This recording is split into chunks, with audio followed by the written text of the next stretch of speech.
আসসালামু আলাইকুম ওয়া রাহমাতুল্লাহ। আশা করছি সকলেই ভালো আছেন এবং সুস্থ আছেন। আজকে একটি গুরুত্বপূর্ণ ক্লাস নিয়ে হাজির হলাম। আজকের ক্লাসটি হচ্ছে হরকতের ক্লাস, যেটা খুবই জরুরি এবং গুরুত্বপূর্ণ। কেননা আমরা আরবি হরফগুলোকে একটি হরফের সাথে আরেকটি হরফকে মিলানোর জন্য যে জিনিসটা প্রয়োজন সেটা হচ্ছে হরকত এবং তানবিন। তো আজকে আমরা আলোচনা করব হরকত নিয়ে।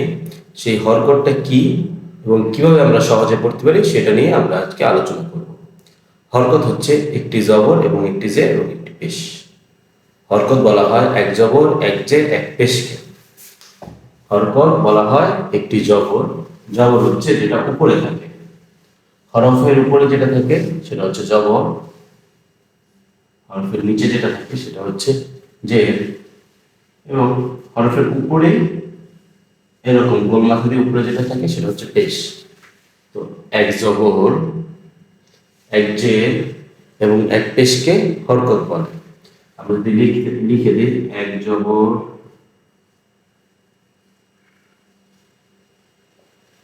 এক জের এবং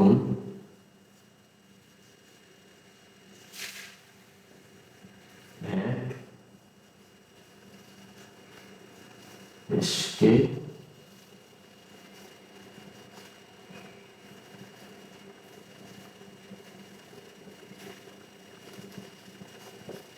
হরকত বলে। আমাদের সর্বপ্রথম জবর জের পেশ এটা চিনতে হবে। এরপর জানতে হবে জবর জের পেশের উচ্চারণ কেমন হয়। তো উচ্চারণ সহজেই বুঝিয়ে দেবে ইনশাআল্লাহ। তো আমরা জানলাম হরকত বলা হয় এক জবর এক জের এবং এক পেশকে বলে। হরকত এক জবর এক জের এক পেশকে বলে। জবরটা হচ্ছে যেটা হরফের উপরে হয়, জেরটা হচ্ছে জবরের মতোই দেখতে তবে নিচে হয়, পেশটা হচ্ছে গোল মাথা হয়ে উপরে হয়, এটাকে পেশ বলে। আর একটা করে হলে সেটা হচ্ছে হরকত। তানবিনের সময় তানবিনেরটা বুঝিয়ে দিব। এখন বোঝাচ্ছি হচ্ছে জবরের উচ্চারণটা কেমন হবে বা জবরটা আমরা কিভাবে পড়ব।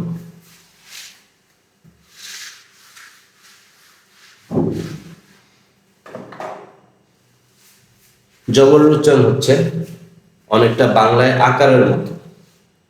বাংলায় আকার যে আমরা পড়েছি, যেমন আমরা পড়েছি ব আকার বা, হ্যাঁ এই যে আকার যে পড়লাম এই আকারের উচ্চারণটাই অনেকটা আমাদের জবরের মতো। তো আমরা এইভাবে দেখতে পারি। সংক্ষেপে যদি দেখি, জবরের উচ্চারণ আকার, জেরের উচ্চারণ ইকার,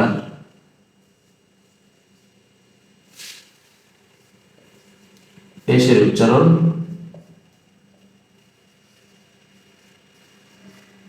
উকার,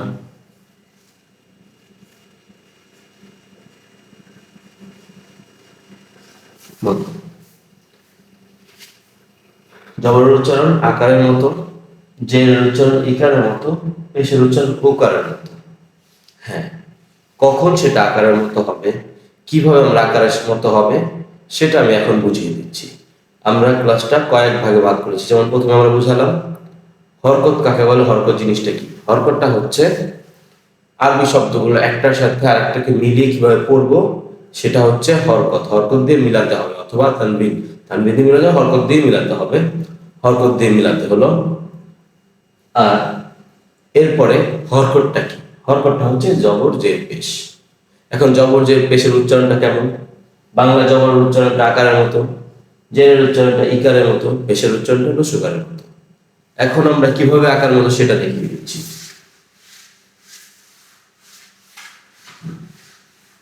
আমরা এখন আলিফের মধ্যে কোথায় আকার দেব বা বায়ের মধ্যে কোথায় আকার দেব, যে আমরা বা লিখলাম আরবিতে, এই যে বা লিখলাম, বাইতে লিখলাম। এখন বায়ের আমরা আকার কই দেব, সিন লিখলাম,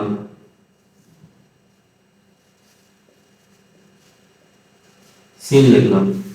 তো সিনের আমরা আকার কোথায় দেব, আমরা যে বললাম জবরটা আকারের মতো, তাহলে এখন আকার কোথায় দিব?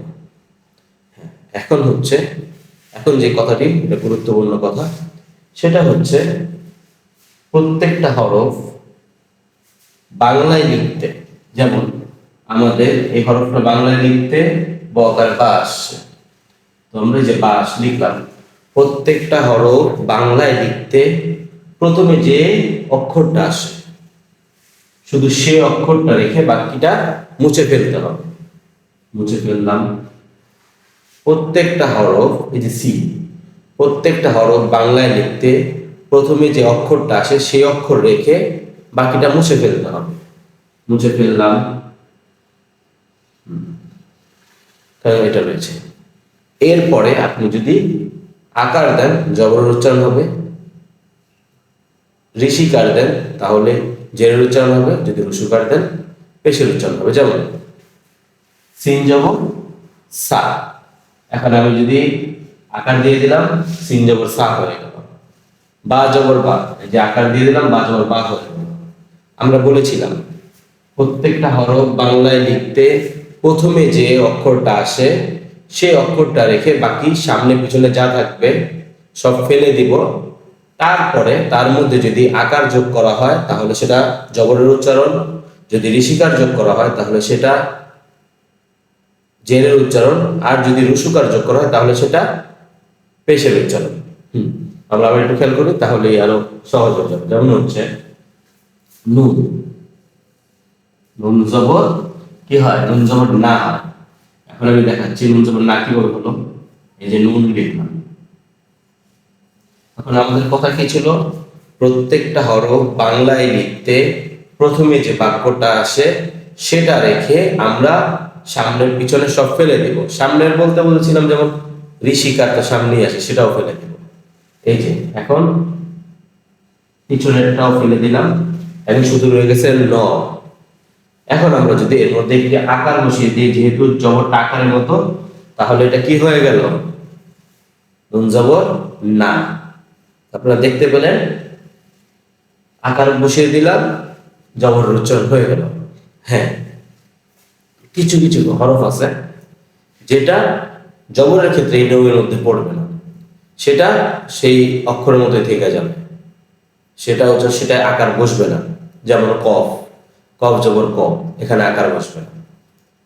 এই জন্য এটা যখন মস্ক হবে বা কোনো হুজুরের থেকে শিখে নিতে পারবেন, বা ক্লাসের মধ্যে এটা ধরে নিতে পারবেন, বা আমি যখন পড়িয়ে দিব, একবার পড়িয়ে দিব, এটা আপনারা ধরে নেবেন। একবার আমি বলে দেব, ধরে নেবেন। এই নিয়মটা বলার পরে আমি একবার বলে দেব ইনশাল্লাহ, সেটা আপনারা ধরে নিলেই বুঝে যাবেন কোথায় এই নিয়মটা হবে। তবে জের এবং পেশের ক্ষেত্রে এটা হবে। সব জায়গায় জের এবং পেশের ক্ষেত্রে কোথাও এই নিয়মের বহির্ভূত হবে না। শুধুমাত্র জবরের ক্ষেত্রে কিছু নিয়মের পরিবর্তন আসবে। বেশিরভাগ ক্ষেত্রেই এটাই হবে। আরবি হরফ লিখতে বাংলায় প্রথম যে অক্ষরটা আসবে সেই অক্ষরটা রেখে পরেরগুলো মুছে দিব, এবং সেটার মধ্যে প্রথম যেটা রেখেছি সেটার মধ্যে আকার দিয়ে দিলেই জবর উচ্চারণ হয়ে যাবে। আমি আরো দুইটা হরফ দিয়ে দেখাচ্ছি। লাম দিয়ে দেখাচ্ছি, লাম জবর লা। এখন আমি এখানে লাম লিখলাম, হরফটার নাম লাম, লাম লিখলাম। এখন আমাদের কথা ছিল বাংলায় আরবি হরফটা লিখতে প্রথমে যে অক্ষরটা আসবে সেই অক্ষরটা রেখে পিছনের সামনে সব ফেলে দিব। ফেলে দিলাম। লামের ক্ষেত্রে ল রয়েছে। এখন জবরের ক্ষেত্রে একটি আকার বসবে, আকার বসলে লাম জবর লা। এরপরে লাম জবর লা গেল। এখন আরটিকে দিয়ে দেখা যায়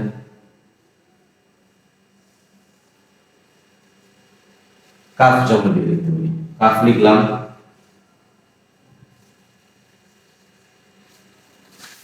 এখন আমরা বলেছি বাংলায় আরবি হরফ লিখতে প্রথমে যে অক্ষর আসবে সেই অক্ষরটা রেখে পিছনে সব ফেলে দিব, সামনের পিছনে সব ফেলে দিলাম। এখন এর মধ্যে যদি আমরা আকার দিয়ে দিই তাহলে সেটা জবরের উচ্চারণ হয়ে যাবে, কাফ জবর কা। আশা করছি সকলেই বুঝতে পেরেছেন। এখন আমি একটু উচ্চারণ করে প্রত্যেককে বুঝিয়ে দিচ্ছি, আলিফ থেকে শুরু করে বুঝিয়ে দিচ্ছি। হ্যাঁ, আরেকটি কথা, আলিফ এবং হামজার মধ্যে একটি মিল রয়েছে। আলিফ এবং হামজা, আলিফটা সবসময় খালি থাকে, আলিফে যখন হরকত হয় তখন সেটা হামজা হয়ে যায়, সেটাকে তখন হামজা বলা হয়। আপনারা অনেক জায়গায় হয়তো পাবেন আলিফ জবর আ, আবার অনেক জায়গায় পাবেন আলিফটাকে হামজা জবর আ করবে, একই। এটা নিয়ে কোনো ঝগড়ার বাঁধার দরকার নেই, সবগুলোই একই। তো আমি উচ্চারণ করে আপনাদের পড়িয়ে দিচ্ছি।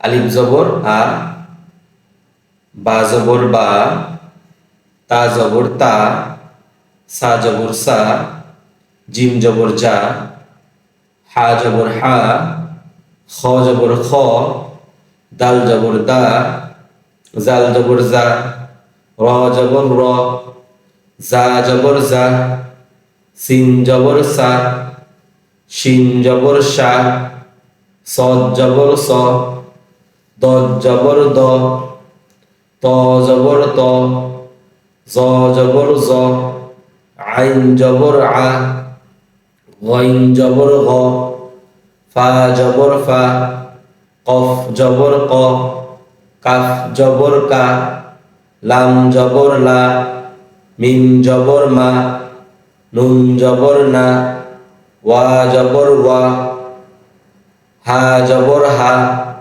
হামজা জবর আ, ইয়া জবর ইয়া। আশা করছি সকলেই বুঝতে পেরেছেন এবং কোথায় কোথায় আকারটা বসেনি সেটাও আপনারা বুঝতে পেরেছেন। সকলেই খেয়াল করে শুনবেন এবং বোঝার চেষ্টা করবেন।